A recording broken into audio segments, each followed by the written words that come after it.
Every time my wife was caught getting intimate with someone else, she would hand me a reconciliation voucher, asking me to forgive her instantly, because before we got married, she confessed her love to me 99 times, and only on the 100th time did I finally propose to her, I gave her 99 reconciliation vouchers, promising that as long as she didn't use them all, we would stay together forever. But after only 3 years of marriage, I caught her 96 times. Now there were only 3 vouchers left, which meant I was about to completely leave her. However, that day after I had just undergone liver surgery, I received a call from my wife. She didn't ask about my health, but insisted that I immediately go to the office to drink with a client. When I arrived at the event, I caught her being intimate with a scheming man. She didn't feel the slightest guilt, and instead, she handed me a reconciliation voucher, asking me to forget what I had just seen and hurry up to toast the client. Remembering the promise I had made, I felt a sense of despair, but I still drank the glass of wine, only to cough up blood immediately. She didn't care about me, and even complained that I had disrupted the client, throwing me out of the banquet hall. I had no choice but to wait for her in the car, but when the event ended,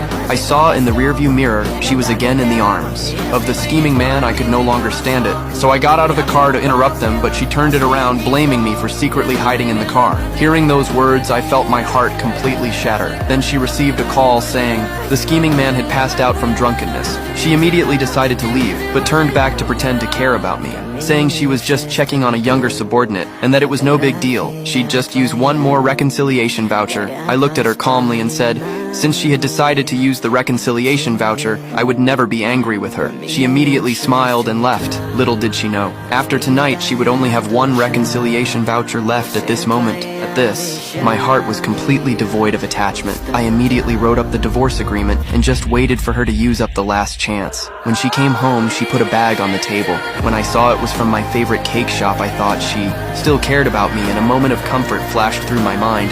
But the next second, I saw that there were only 2 dirty clothes inside. She said the scheming man's clothes were dirty, so she brought them back for me to hand wash and reminded me to iron them after I cleaned them. Then she hugged her phone and went off to chat with the scheming man. I overheard their conversation and realized that the cake was for the scheming man and the dirty clothes were left for me. She openly said on the phone that she couldn't bear to let the scheming man's hands do the dirty work. My heart ached like a knife cutting through it. I rushed into the bathroom, looking at my increasingly rough hands, and suppressed my anger. Just then, I heard her voice again saying she had to go back to the office for something.